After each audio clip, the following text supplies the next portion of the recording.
Welcome back to another episode of the Football Frauds Podcast. My name is Miles. I'm Connor. And I'm Matt. And we are three young men who are going to talk about our takeaways from the NFL season. First, we're going to do a quick Super Bowl recap. Yep. Does that sound good? Yeah. Let's just talk. We'll spend 5 minutes here. Takeaways from the game. Matt? I think my main thought was this actually isn't my main thought. The Seahawks were just so healthy. Yeah. Like, how many teams throughout the whole Yeah. entire season were you thinking, oh, this team could win it all? And the Seahawks were definitely in that discussion. But I'm just I looked up and down their whole roster. I don't think any of their top 20 players were injured. No. Was one of their tackles injured? I think Abe Lucas was, no, Charles Cross is the left tackle. I think he was injured maybe 3 weeks ago, but then he was back to full health. Yeah. So it's just like, if you're thinking about what you want to be as a team, just put yourself in that top 8 conversation. And the Seahawks were a great team, but what if they lost 2 of their best 15 players? Would they have been as dominant? I don't know. Maybe the Rams probably would have won that game. If Darney went down. Well, obviously that, yeah. Yeah. Eman Worry, Yeah, even what if just Devin Witherspoon wasn't there? Byron Murphy. And Drake May could take that matchup the whole game and dice it up. Kayshon Boutte or Stephon Diggs was on some backup the whole game. That could have changed the course of the game. 2 of their edge guys. Ernest Jones, Julian Love. Totally. Any of those guys. I mean, especially with there's a talented quarterback where they can pick on a guy. yeah. Mm-hmm. Yeah, I think something that I noticed during that game was Kenneth Walker. Obviously, he's been balling out, right? Yeah. But it's obviously, if you're in the NFL and you love football, you're going to try your hardest in the Super Bowl. That's what you work for. But if you're in the Super Bowl and you're trying to get a paycheck that next year, True. Free agent. dude, It's different. it looked like he put maximum effort into every single play. Not even when he got the ball. It feels like, so what, you're maybe he's 26 at this point. Yeah. It's like all my work from the age of 12 to now is for this paycheck. Yeah. This is the money that I will earn because my next paycheck I'll be 29. Especially as a running back. So you just feel like this whole, Yeah. I mean, I don't know why he didn't, his regular season wasn't as good, but I'm with you. I do think the paycheck mattered. And the stakes are so much higher. It's like if you fumble or you drop 3 passes on key downs, that could equate to like $2 to $3 million that next year that you don't get solely because of that in one game. Can I interrupt? Have you guys ever heard Kenneth Walker talk before? Yeah. Before yesterday or before the Super Bowl? He's a fucking dweeb. He has such a high-pitched voice. He's so unsure of himself. Yeah. It's crazy. I'm like, dude, Yeah. you're one of the best athletes in the world. And he's Yeah. like, yeah, I'm just thankful that our team could pull it out. And I tried my best out there. He's a massive Dude, pussy, yeah. Dude, the post-game interview, the reporter was like, I know you don't like talking to us. Yeah, but I don't. Do you have anything to say right now? I'm really just thankful. Oh, man. But Yeah, I don't have any unique thoughts in the Super Bowl, to be honest. Seattle's just fucking better. what do you think about Kid Rock? How dare Did you. they play that at the Super Bowl party? No, they didn't play the fucking Super Bowl party. Another thought I have is I'm happy that Clint Kubiak is leaving because I don't have to be super scared of the Seahawks being another wagon next year. Mhm. A couple more injuries go their way. Yeah. Their offense regresses. I could see them being just one of the top 8 teams, not the elite team. Yeah. It's just health, like you were talking about. That's have you guys looked at Super Bowl odds yet? Seahawks Yeah. are plus 700. Rams are 750, 800. The only reason why I saw it is because the Packers are tied for 5th right now. Yeah, they're 15 to 1, 13 to 1, which I Yeah. think is high. I remember after the Chiefs-Niners, that was maybe 2022, both of those teams were plus 400, plus 450. Yeah. So I think it's a sign that the NFL is a little more healthy right now. Yeah. We don't know what's going to happen next year, and that's what makes it most fun. Yeah. Any thoughts on the Patriots' downfall? I don't think Drake May is bad. I think that Will Campbell is a guard. Yeah. I mean, but I think that's consensus. They tried it. They took him too high not to try him at tackle. He gave up the most pass block, quick defeats this year of any game of any player all year. He had 15 quick beats. Yeah. I think He he got was also getting in his head. He just was playing his worst ball of the year. He also fucked up his MCL, and he's probably not totally healthy. Yeah. That and 32.5-inch arms, there's not a lot of margin for error. No. Yeah. I mean, Imagine doing anything with a fucking ripped MCL. I know. And credit to Yeah. him, he didn't Well, complain about it for weeks. So Obviously, yeah. That's like the biggest thing I always think about how I preach about how I'm like, I want a dog. I want someone who's just a savage who doesn't give an F and is going to be out there. But then when someone's playing crappy and they're injured, I'm like, that guy, I don't know about it. Does he have it? Does he have it? Is he a dog? Ah, man. I know. No, I'm it's going to it's a protect good Drake point. May with my life. At Yeah. that moment, I bought in. All right. I touched on it last week, but Bake May is confirmed dog face. Drake May, I'm not saying he's a fraud, but he is on watch. How do you differentiate Bake and Drake? Bake May is his wife. Oh, I thought you were talking about Baker Mayfield. No. Oh, dude. No. I've been hearing No, Bake that's May, a dog. and That's I dog didn't- face right there. Okay. Both of those, and Michael May and Baker Mayfield, confirmed dog face. I think Drake May is a dog, and he's in year 2, and by year 4, like he's one of the top 3 quarterbacks. Just nothing around him. Nothing around him. It's crazy that he had such a good season as he did. Yeah, schedule Yeah. obviously, but like I think the thing that got me was that he has a lot of tells, and I kind of thought it before, like everything seemed a little like telegraphed, but the Seattle's defense was mic'd up, Yeah. and on the sideline they were talking. They were like watch, like he telegraphs exactly what he's doing. Like they said in quotes, it's not like Stafford where he'll throw it without Yeah. like showing. He has a hitch when he steps back. To into me, it. that's probably just as much the difference between Sean McVay and Josh McDaniels as it is the 2 quarterbacks. I think Yeah. it just reminds me exactly of Mahomes last year in the Super Bowl. Mahomes didn't look like a good quarterback last year in the Super Bowl. He was getting lit up. When Yeah, when your well- when your pressure timer in your head is like 1.5 seconds, you're gonna look like fucking shit. You're gonna be like hitching and like fucking freaking out and like you just you Yeah. have he no one's threw, getting like, open. He threw 2 picks. Yeah, like you're just not gonna be yourself. But saying that was just one game, it was the entirety of the playoffs that Drake I May know. kind of didn't play well. Certainly, I do think that Josh McDaniels' offense was like Mhm. how simple and smart, and it allowed them to beat against the bad teams. They finally got like smart Yeah. defensive coordinators. They had a year's worth of film, and Yeah. they just like were able to elevate and figure out what the Patriots like to do. Yeah. let's be honest. If the Patriots don't have a 4th place schedule, they're just not in this game ever. And so, does that mean that But- he should be on watch? but the Texans I think were- he should be on watch. The Texans were 10-0 going into that game. And Yeah. like the Broncos were a really good team. Obviously, they didn't have Bo Nix, and It wasn't May being awesome though. It was Stroud being terrible. yeah, I'm just saying like they got a fortunate playoff structure, and CJ Stroud played terrible, but it's not the like regular season schedule that made them get there. It was like a lucky playoff schedule too. yeah. Yeah, that's kind of what I meant by like if without their playoff schedule and regular season schedule, there's no scenario they should be there ever. They're not ready. Yeah, The- but the thing is, the Bills and Jags and Broncos and Texans, those are the other 4 best AFC teams.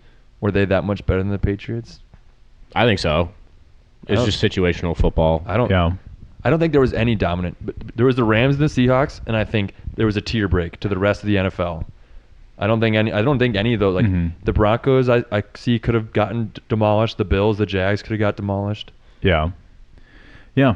I mean, I think going into it, I said I was happy with the Super Bowl. Everyone says it was a snooze fest and it kind of sucked, but I liked it not just being this like very scripted, Yeah. like I liked Chiefs, it. Mahomes, Totally. Eagles. It's like I New faces. just need something new.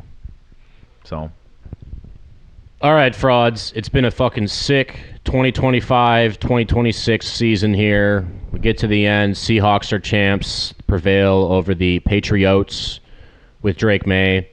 We've been kind of churning in our head over the past week. What are our takeaways from the season? What do we think differently about football over the past year that we didn't think a year ago? What are some of the large-scale things that we view as changes in the NFL, and what are our takeaways going into the draft season, going into next season in general? Matt, give us a start there, would you, bud? Okay. I think first of all, I just want to say what's so cool about football is that it's always changing. Like the rules, yeah, they somewhat change, but just the way that offenses and defenses are designed keep changing because people get smarter, and then the game changes, and then they evolve to what the game is like now because it's such a complex game. Like like chess people think is a really complex game, but because it's defined, it's like solved. Like a computer is the best in the world. Yeah. And football is like really complicated, but because it's infinitely more complicated than chess, like there's different body weights and there's different schemes and there's different pre-snap and like Yeah, and you can't, your rook can't get injured for the season. that is such a good, but it's just football can't be solved, you know? Yeah. So you're always going to have end of season takeaways because what are the defenses doing that you're seeing? And like if you're an offensive coordinator, Yeah. what are defenses doing? What am I seeing around the NFL? So that's what's so exciting. That's why football is just like, frick yeah, gets me going. So many variables constantly changing.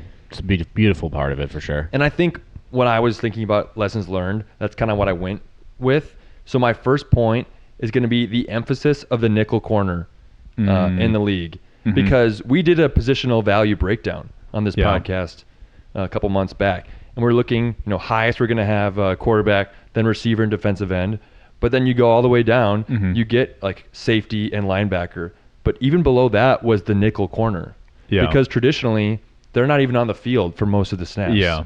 Because that's the spot on defense. If you see a run look, you're going to put 3 linebackers out there because you want to be heavier. And if you see a passing look, you're going to put an extra DB out there, your nickel corner, because you think you need to be faster. Yeah. What's been cool the last couple years, is we're seeing some of these really talented nickel corners, such as Nicky Manwari and Cooper DeJean on the last 2 Super Bowl winners. Like, those players were super important for the Eagles and the Seahawks. They helped them take over the game.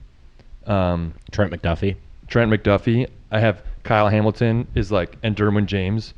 Some of the 2 most preeminent defensive play callers right now, Mike McDonald and Jesse Minter. They made sure they have these players. With Mike McDonald had Kyle Hamilton and Nicky Manwari. Jesse Minter went with Derwin James. Now Hamilton. Now he has Hamilton.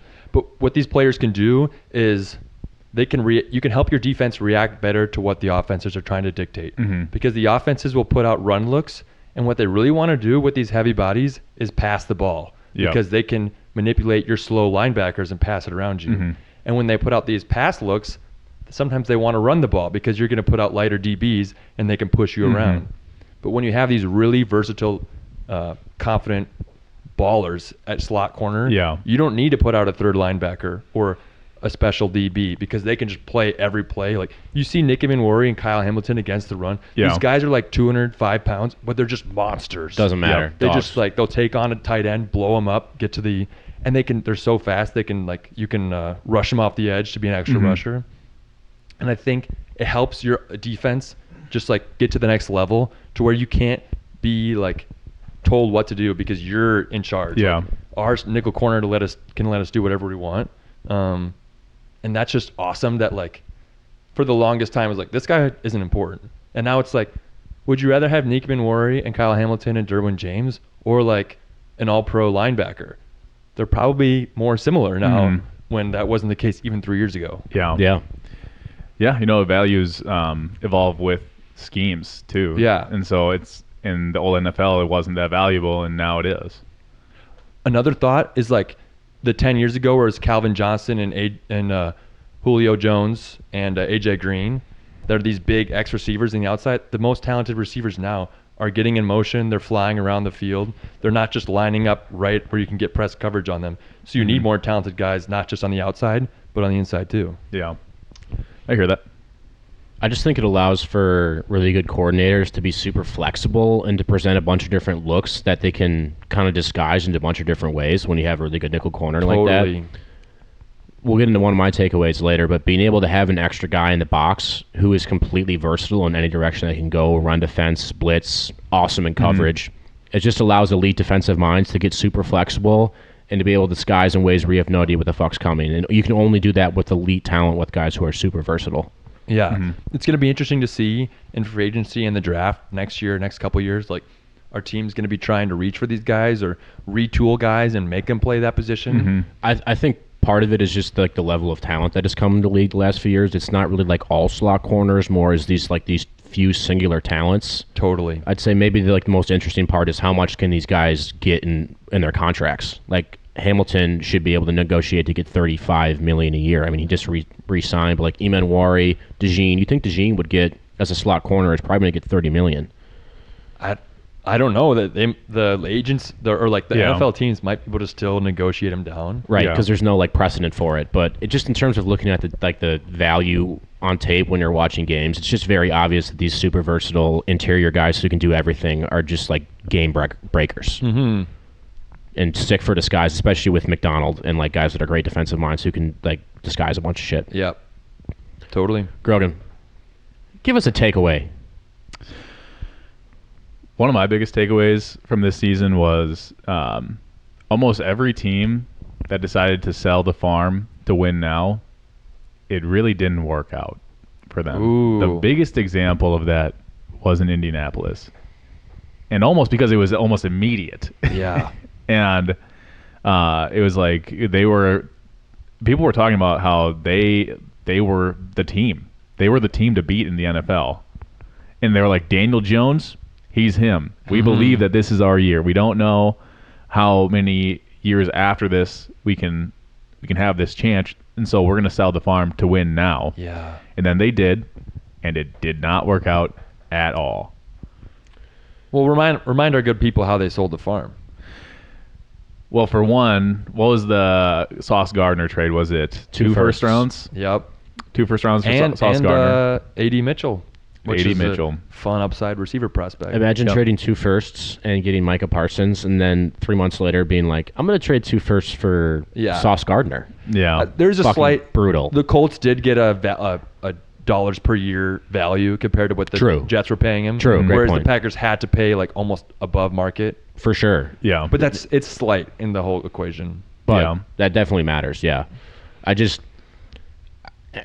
I mean, I could have told you in the moment. Matt could have told you in the moment. Most NFL experts could have told in the moment. It was just a senseless trade. So whack. And then, Yeah. obviously, Jones fucking his shit up was just compounded everything and made it look very stupid. If Jones had been healthy, maybe it would look kind of smart, but that just felt like a guy who hadn't made a trade in 10 years in Ballard and was like, I just got horned up and was like, I fucking just need to make a trade. We're good for the first time I've ever been here. Like, Yeah. let's just capitalize. And then Yeah. Like Jones get hurt. If you felt like we're gonna win now, you should trade for like a 29-year-old corner and trade like a second or a third rounder for him. Or something. for sure. Well, and so when do you trade for it, or do you go with like the age-old tale of like the Packers, where it's like, we have our guys, we don't need to do anything. Well, the Packers broke that this year. But that was before the season started.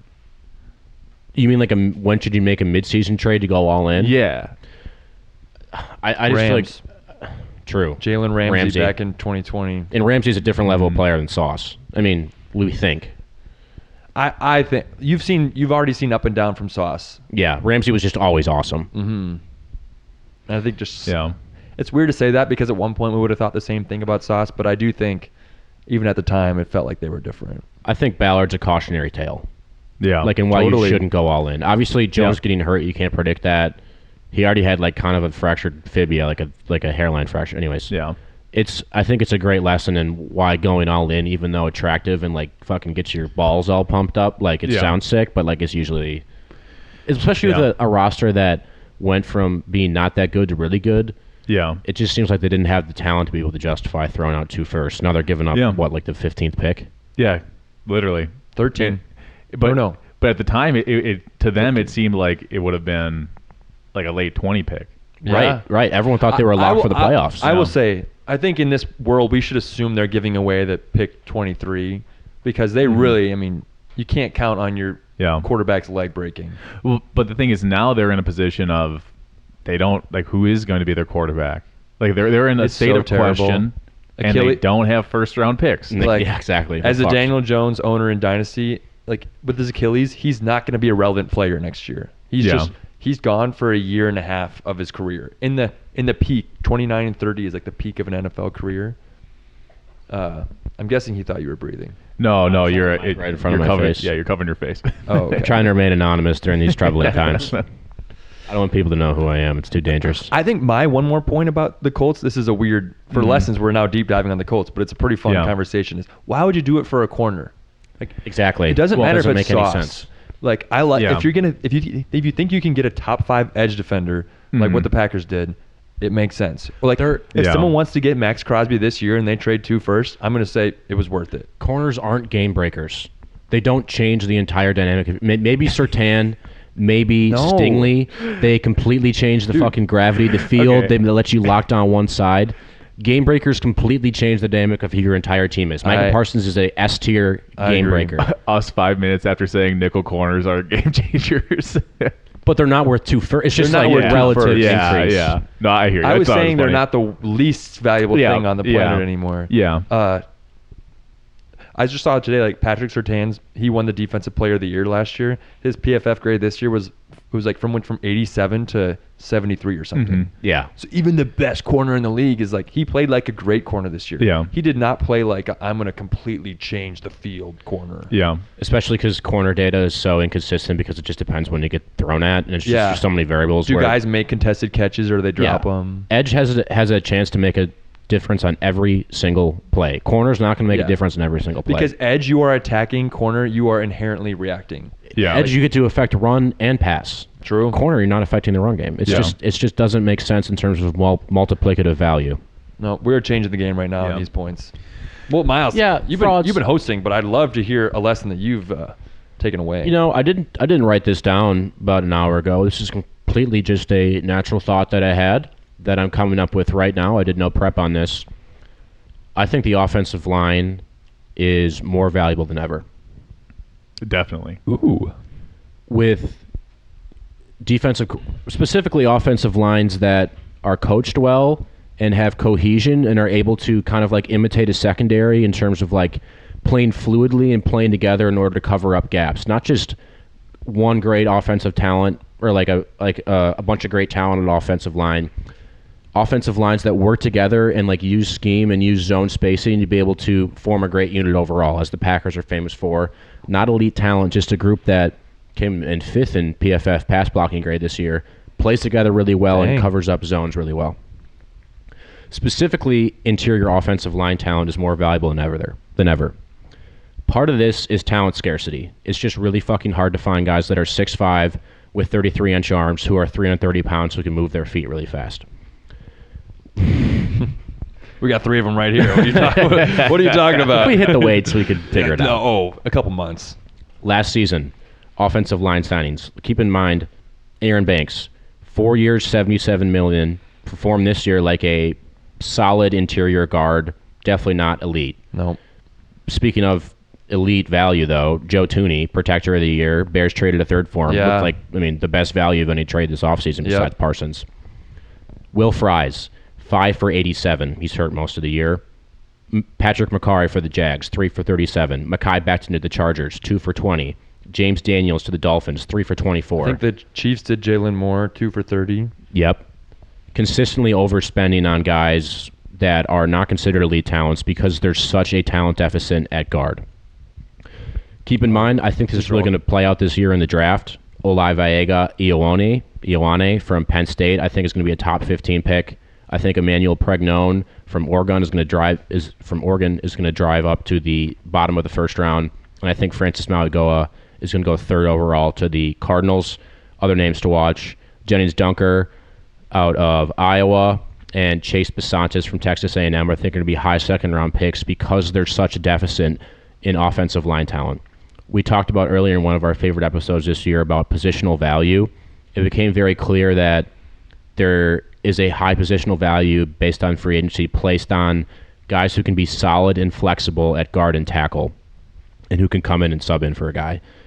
Even if they're not the most talented guys, and as you'll see with our big boards this year, when we go at big boards that are based on just big board without positional value and the positional value emphasized, there's a big change that emphasizes offensive line talent. But like I said, the most important part, I think, as defenses get more complex and there's more stunts and guys are sending like weird looks, is having a cohesive offensive line unit that's able to adjust to looks on the fly and that Definitely. plays together well as a unit. I wrote down just now. Not an hour ago. Competent interior, smart connected line play is more important than ever. You need to have good talent, the guys that have the measurables, the height, weight, speed, that are able to keep up. But the main thing is a group of 5 guys that can be hurt by injuries but are coached well enough and they're intelligent enough guys to play together as a unit. And I think identifying complex blitz looks over the next 2 to 3 years is going to be paramount to like countering these elite defensive minds and playing well as a unit. Yeah, I think that it's starting to become way more obvious that it's not like there's only 8 people on the face of the planet that can throw the football very well. But when you factor in the amount of time that they have to get the ball out and make all their reads, Yeah. there's a good chunk of them. You just have to create an offensive line that can do it. And they need the confidence. Yeah. Like, I know this guard is going to see that guy do that, Yeah. so I don't need to keep it in my mental stack. Yep.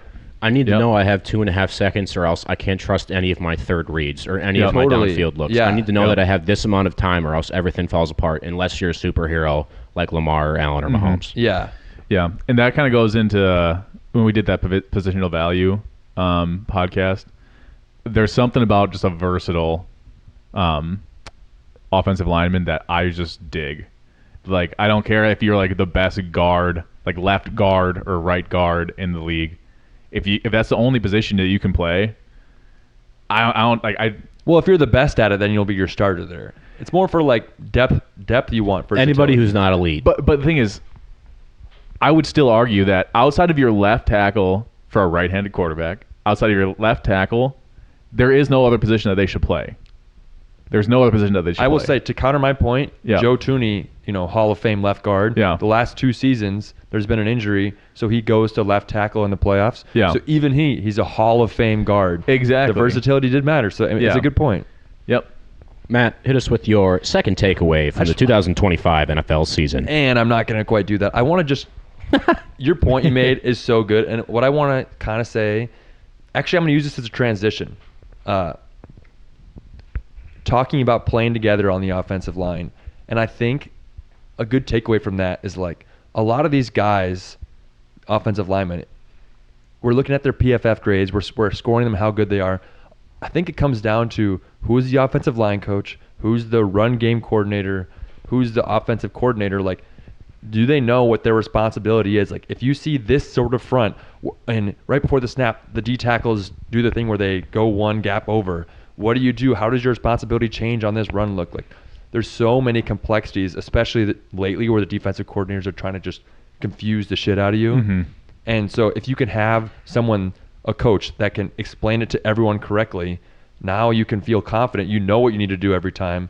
And it's like, if you stay tuned for another episode where we do an AFC West preview, I have a take about offensive line somewhere in that conference division.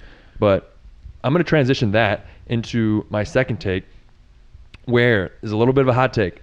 I think if you could pick one in the entire NFL, would you rather have an elite head coach or an elite quarterback? I would rather pick an elite coach. We've defined our league by the best players, by the Tom Brady's, Peyton Manning's, Aaron Rodgers, Patrick Mahomes, Josh Allen's, Lamar's, all these guys for a long time. And we've definitely celebrated the coaches. But I feel like we're getting to a point where scheme is so complex, and you don't only need to sit down at a whiteboard on your own and look at 22 dots and move them around. Yeah. You then need to go to your locker room of 50 guys and tell them, I can bring you to the promised land. Yeah. If you sit still for hours and listen to me and learn from me, and we walk together, and I can teach you your technique, and I can teach you what you do when this happens. And there's like so much complexity to football.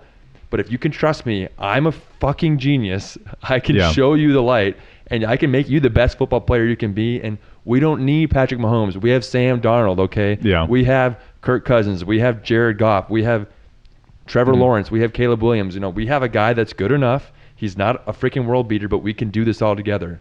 Yeah. And it just seems like if you have not that coach, but you have Josh Allen, it just doesn't. Are you going to quite get over the hump? The thing is, I think I have the perfect example for you. Okay. If I gave you a Ferrari and put you on a racetrack, Okay. Jeff Gordon would still kick your ass in a 98 Toyota Corolla. And I You have, haven't seen me drive, bro. I will bet all my money. I don't know how on to that. drive fucking manual. Exactly. So that's true. Exactly, dude. And so it's the same kind of concept. It's like, you can have all the talent in the world at quarterback, but if you have a coach that doesn't know how to use it, then it means almost nothing. And just in this past Super Bowl, I think Josh McDaniels is a great coordinator. He's probably not God's gift to offensive line adjustments based on these blitzes. McDonald has thrown all these crazy blitzes, I saw like 40% of Devin Witherspoon's blitz attempts were in the Super Bowl. Yeah. So he didn't blitz the entire year, but then he just keeps sending them. Yep. And you need to have a bulletproof scheme where your offensive lineman and your running back are all doing one thing together to find out how do we pick this guy up. And Yeah. there's just so much. It's like right now, let's ask the question. Would you guys rather have Sean McVay, Mike McDonald, or Patrick Mahomes if you get to start a team? I think this is my personal bias. I would take Mahomes 1,000 times out of 1,000. Okay, but But do you get to bring in a coach, or are you stuck? You get to have an average. average coach, so you get to bring in Andy Reid. Jim Harbaugh. You think Andy Reid is the average? I think at this point he is. I think 5 years ago he wasn't. He's probably getting close. I mean, we'll talk about that Yeah. in the AFC West offseason breakdown. But Sorry. honestly, I think if you would have asked me last season, I would have said Patrick Mahomes, no, like without a doubt. But it's just become so clear to me that, like I said, Jeff Gordon, 98 Toyota Corolla, all day. I'm taking that scenario Yeah. over you in a Ferrari, Matthew. Isn't that Mahomes in this scenario? Isn't Mahomes the guy driving the 98 Toyota Corolla? No, Mahomes is the car, drive. The car is the quarterback. The Mahomes coach is is the driver. Ferrari. Dude, if I was fucking riding Patrick Mahomes, I could beat Jeff Gordon. Oh shit! I didn't know. Come on, Patrick, get going. Come on, Patty Mac. No shot. I think I do agree that it's still it'd be really fun to pull 32 GMs Yeah. or not. I guess GMs, quarterback or head coach. What are you doing? I feel like I feel like they would not be all on one side or the other. Well, I think. Well, you can look right at salaries to decide that. No, because the salary cap is based on the collective bargaining agreement. You Yeah. have to pay the players because they are a union. Well, The they need to put a coach's there- calorie there- cap. there is no coaches union, so they only pay him as much. Where it's like, okay, well, I want to pay you, but I'm still shocked McVay and Shanahan don't get $60 million a year or $80 million a year. It's just there's no precedent for doing it. And all these coaches, I feel like in negotiations, they're so like team. It's not like a free market. I'm not going to be like, hey, I'm gonna use my leverage in order to go to a different team against Yeah, you. It's like, oh, I want to be totally. with the team. It's like, okay, we'll give you $20 million. and a year. also they spend, they're working 90 hours a week. Mhm. If you go from 20 million to 50 million, what are you going to spend your extra 30 million on? I guess. I mean, everyone wants more money, but I agree, No. but like their job is so dependent on just like grinding. Not Yeah. What was it? Was it Matt McDonald? That was like. I see my kid on Thursday for an hour. Is that what he said? Like, oh, what a great life. I know, like we look up to these coaches, but like, man, it'd be Their so kids are just sitting there just hating everyone that's it just would be so glorifying them. shitty to spend all that time. Connor, how about your second takeaway from the 2025 NFL season? Well, it's not that groundbreaking because we kind of touched on it, but it's a good segue. Our last touch was a good segue into it, was that you don't need an all-time quarterback to win the Super Bowl. You don't need the best of the best to get there. You just need someone that's good enough. Someone that's good enough to play your system and do what you need them to do to win. And it's like I just said it, but if you would have asked me last season, I would not have had that take. That was a total lesson I learned this season. Sam Darnold, Minnesota said, we don't need you. We're not going to pay you. You're not worth it. But it's almost like they gave up someone that was good enough and was proven to be good enough. Yeah. Could have easily been the Vikings in that Super Bowl. Yeah, that's what I'm saying. I'm glad it's not. I But- do think the Seahawks have just drafted better for the last 4 years than No the question. Vikings, but I think Flores and it- McDonald are at the same level as in terms of just providing scheme. for sure. But look, if you would have said last year, the supporting cast, take quarterbacks out of it, everything that's around the team, the whole defense, the whole offense outside of the quarterback, who's better, Minnesota or Seattle? Oh yeah, you would have picked the Vikings for sure. 100%. No, that's a damn good point.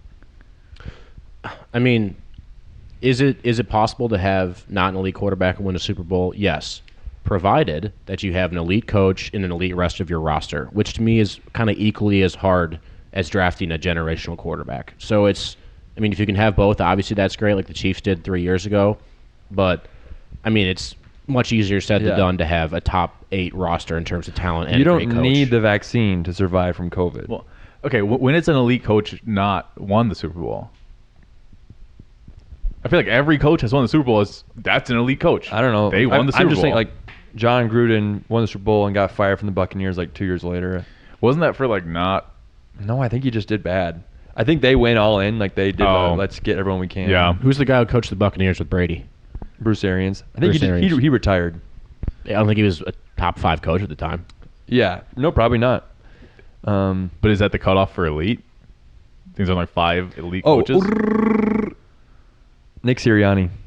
Oh, But you're thinking, hey, I'd call him elite. No. Oh, my Dude has God. won the freaking Super Bowl. Shit. Oh, my You're saying, God. Like, when has A never not led to B and B causes A? That's the argument you're giving right now. Connor, you're better If you than ever that reach take. You know what? B, A, You're better adds than it. that take, Connor. Look, I'm gonna say this right now. That was cyclical. Just because you guys said that right there, those words came out of your mouth, I'm in on Nick Sirianni. No, my Oh, God. dude, You're- this is good for the dog. podcast. You're It's probably- good to have Dog. someone who gives Fuck totally you logical guys. You takes. guys fucking It's good to have suck. somebody who just brings No. up things that don't make sense. But speaking of the Eagles, I want to support your take. It's kind of like a 2-for-1 because the last 2 Super Bowls where it's Jalen Hurts and Sam Darnold, like a year ago when Jalen Hurts won one, we were all saying, or a lot of people were saying, oh, well, Jalen Hurts, he's an elite quarterback. Dumb Yeah. people were saying that. Yeah. And that's not really what my opinion I held at the Yeah. time.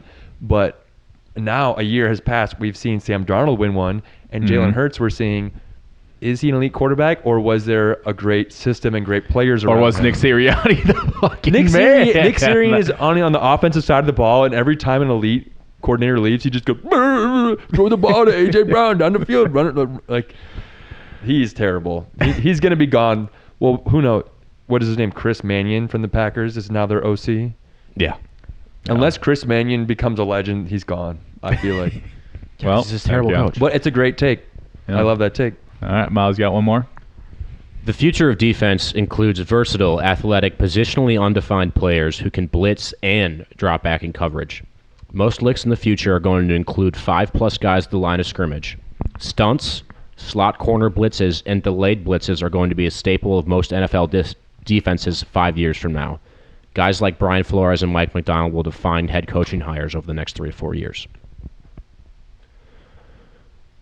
Kind of drawing into my offensive line point, I think the future of football is going to be marked by having more than 4 guys at the line of scrimmage who can blitz and having versatile, whether it's slot corner, safety, linebacker players who are able to be versatile, drop back in coverage, or blitz. Presenting a look that is complex to the offense is an inherent advantage, and as long as you're able to execute well like elite head coaches are or elite defensive coordinators are, it's going to provide you an advantage. There's counterexamples to this, like D'Amico Ryans and the Texans, and like the Browns with, what's his name who just left? Defense, Jim Schwartz. Jim Schwartz. They have base level, like basic 4-3 schemes where they don't get complex, but they have elite talent.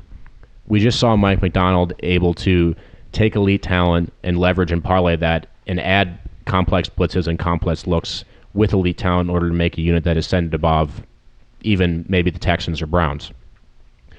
I just think that it makes sense to me, even just playing Madden, when you're presenting looks that are confusing to a quarterback and you're constantly making the quarterback second guess what he's going through.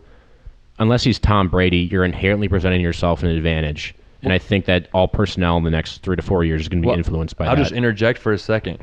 10 years ago, the way a lot of passing scheme worked was you looked at, is it too high or is it single high? And that's going to change. Am I going to throw it to these 2 receivers or these 2 receivers? And now it's going to a point where it's like, before the snap happens, I don't know who's going to be open because I don't know what the defense is going to do. Exactly.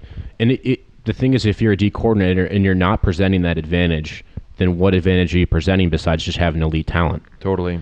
There's something to be said about a DC who teaches good tackling, teaches whatever, good zone uniformity, representing a nice fluid secondary in the background that feeds off each other and learns from each other.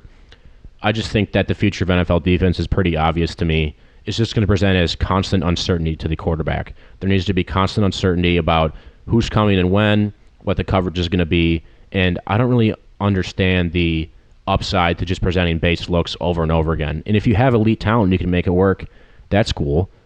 Most teams don't have elite talent.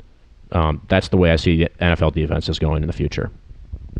I feel like it's almost like there's a new trait for defenders. It's always been important, but like intellect, ability to be given complex situations and break them down and understand them. So like maybe the advantage for people with simpler schemes is going to be you can take the really good football players that are dumb. But I do feel like if you're someone who wants a simple scheme, you're going to say like, well, it's because our players can play fast because it's easy to understand. And I feel like there's some accuracy to that, but it's probably also like interwoven with the idea like I'm not good enough at teaching complicated things to a group of 25 people. Because I'm sure it's incredibly difficult. Oh no, we'd be terrible at it. Obviously, yeah. You need to be a super genius and like so relatable all at the same time. Yeah, you need to be special. Well, something I want to caveat what you said was that it used to be, I feel like the NFL defenses used to be very reactive. They wanted the best reaction, like reactionary defenders. Tell them to react quick, like get lightning fast, react as fast and as it's you like can. when like that gives the offense the jump. Yep. So offense is doing something and you're reacting to it. I feel like now it's almost the defense is getting the first jump. Yeah, I agree. It. Like if that makes any sense, it's like defenders are now like, I'm gonna do this so that the quarterback thinks I'm doing this, or I'm gonna shade in so the wide receiver thinks that he has outside, and it's like they're doing stuff preemptively to give them the upper hand, which is much more complicated, which kind of like drives home your point that you have to be way more cerebral to play defense in the NFL now. Yeah. This is a random point. I just saw Luke Kuechly, a clip of him today. So this is like 10 years ago. Yeah. It's a basic dagger concept. So the slot receiver is running a go route, and the out receiver is going to run a dig. So he follows the go route, and he like brings his head north up the field. So when the quarterback sees his head, it's like, oh, he's following the post route. Yep. But he only turned his head because he knew it was dagger from the jump, so that he could then turn his head back around, sit, and intercept the dig. It was like a 40-yard interception return for a touchdown. So I just think it's awesome that the limit for how smart you can be on defense, like there is none. Yeah. Like if you are that good where you're like, I know this is dagger, so I'm going to fake out the quarterback with my head. Usually the quarterback is they're going to move your head to move you around. The reverse. I was like, that was a legendary play. Exactly. That's exactly what I'm talking about. Exactly what I'm talking about. Presenting yourself as being the aggressor in the situation as someone who's setting the tone defensively and setting up uncertainty for the quarterback inherently puts them on their back foot and you on your front foot. Yeah. Speaking about aggression, if you guys like this podcast, you should like and subscribe to it. Do it aggressively. And aggressively do it. Smash that like button.